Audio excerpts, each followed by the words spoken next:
Wake up, Jacksonville. I'm Matt Peiken, and this is your local newscast for Tuesday, December 16th.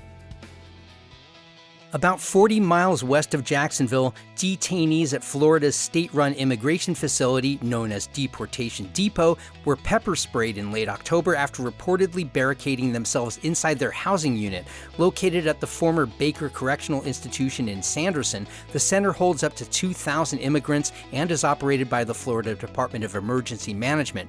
Advocates allege elderly detainees were injured during the incident, which involved around 160 people. No serious injuries were reported, and staff regained control quickly. A related state database bill is pending for 2026. Read more about this in the Times-Union.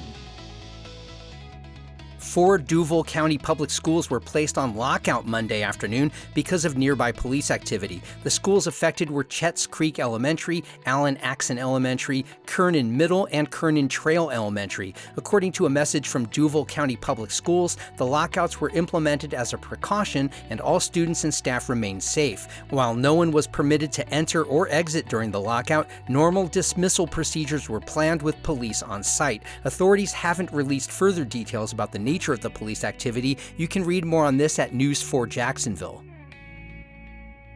St. Augustine Beach has a new mayor. Vice Mayor Beth Sweeney was elevated to the city's top post this month, succeeding Dylan Rumrell. A longtime local who also serves as a communications director at Flagler College, Sweeney says her top priorities include improving infrastructure and monitoring state-level efforts to change property tax collection. She also plans to enhance pedestrian safety and regulate e-bikes after a recent crash. Sweeney praised Rumrell's legacy of intergovernmental collaboration, calling his impact enormous. Her term runs through next year. You can read more on this at Jacksonville Today. Jacksonville is advancing plans to build a new riverfront restaurant at St. John's River Park next to Friendship Fountain. The design, by CD Urban Studio and presented to the Downtown Development Review Board last week, reflects inspiration from the city's maritime heritage and mid-century architecture. The 2-story structure will offer indoor and outdoor dining, including a rooftop lounge. Slated to begin construction in the early to middle of next year, the city-owned building will be leased to a private operator. It's part of an $8.4 million investment in the park's redevelopment. You can read more about this in the Times-Union.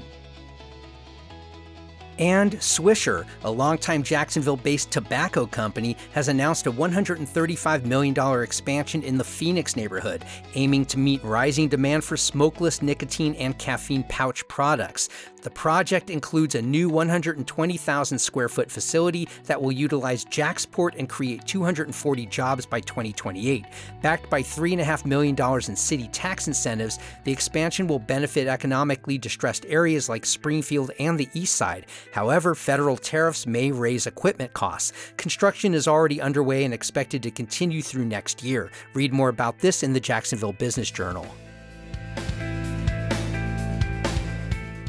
If you haven't already, sign up for our free daily newsletter. It's basically this newscast in written form. Go to wakeupjax.transistor.fm. You can also find us on Facebook and Instagram at wakeupjaxfl. And please share this podcast with your friends who care about this city.